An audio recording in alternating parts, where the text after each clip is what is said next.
ಜಾರಿ ನಿರ್ದೇಶನಾಲಯ ಅಧಿಕಾರಿಗಳು ಭರ್ಜರಿ ಕಾರ್ಯಾಚರಣೆ ನಡೆಸಿದ್ದಾರೆ. ಬೆಂಗಳೂರಿಂದ ಶ್ರೀಲಂಕಾಗೆ ಕಳ್ಳಸಾಗಣೆ ಮಾಡುತ್ತಿದ್ದ ವಿದೇಶಿ ಹಣ ಜಪ್ತಿ ಮಾಡಿದ್ದಾರೆ. 2.12 ಕೋಟಿ ರೂಪಾಯಿ ಮೌಲ್ಯದ ವಿವಿಧ ದೇಶಗಳ ಕರೆನ್ಸಿ ವಶಕ್ಕೆ ಪಡೆದಿದ್ದಾರೆ.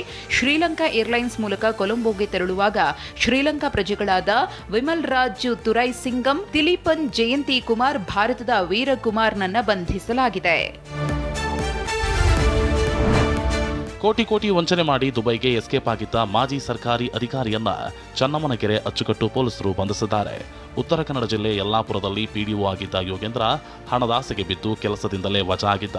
ಆದರೂ ವಿಧಾನಸೌಧದಲ್ಲಿ ಕೆಲಸ ಕೊಡಿಸ್ತೀನಿ ಅಂತ ಸಿಕೆ ಅಚ್ಚುಕಟ್ಟು ವ್ಯಾಪ್ತಿಯ ವ್ಯಕ್ತಿಯೊಬ್ಬರ ಬಳಿ 17 ಲಕ್ಷ ಹಣ ಪಡೆದು ವಂಚಿಸಿದ್ದ. ಫೆಬ್ರವರಿ 9ರಂದು ಕೇಂದ್ರ ರಕ್ಷಣಾ ಸಚಿವ ರಾಜನಾಥ್ ಸಿಂಗ್ ಬೆಂಗಳೂರಿಗೆ ಆಗಮಿಸಿದರು. ಈ ವೇಳೆ ಅವರ ಕಾನ್ವೆ ತೆರಳುವಾಗ ಅನಿಲ್ ಕುಂಬ್ಳೆ ಸರ್ಕಲ್ ಬಳಿ ಹೆಡ್ ಕಾನ್ಸ್ಟೇಬಲ್ ದಿನೇಶ್ ಮೇಲೆ ಪುಂಡನೊಬ್ಬ ಬೈಕ್ ಹತ್ತಿಸಿದ್ದ. ಪೊಲೀಸ್ ಭದ್ರತೆ ಮೀರಿ ನುಗ್ಗಿದ್ದ ಅಹಮದ್ ದಿಲ್ವಾರ್ ಹುಸೇನ್ ಅನ್ನ ಕಬ್ಬನ್ ಪಾರ್ಕ್ ಠಾಣೆ ಪೊಲೀಸರು ಬಂಧಿಸಿದ್ದಾರೆ. ಬಿಬಿಎಂಪಿ ಬ್ಯಾಡ್ಮಿಂಟನ್ ಕೋರ್ಟ್ ನೀರಿನ ಪ್ಲಾಂಟ್ಗಳ ಮೇಲೂ ಯುವ ನಾಯಕ ಎಂದು ವಿಜಯನಗರ ಶಾಸಕ ಎಂ ಕೃಷ್ಣಪ್ಪರ ಮಗನ ಫೋಟೋ ಹಾಕಿದ್ದಾರೆ.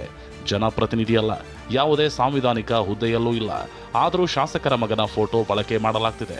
ಬಿಬಿಎಂಪಿ ಸರ್ಕಾರಿ ಅನುದಾನದ ಕಟ್ಟಡಗಳ ಮೇಲೆ ಮಗನ ಫೋಟೋ ಹಾಕಿ ಶಾಸಕರು ಪ್ರಚಾರ ಮಾಡ್ತಿದ್ದಾರೆಂದು ಸ್ಥಳೀಯರು ಆಕ್ರೋಶ ವ್ಯಕ್ತಪಡಿಸಿದ್ದಾರೆ.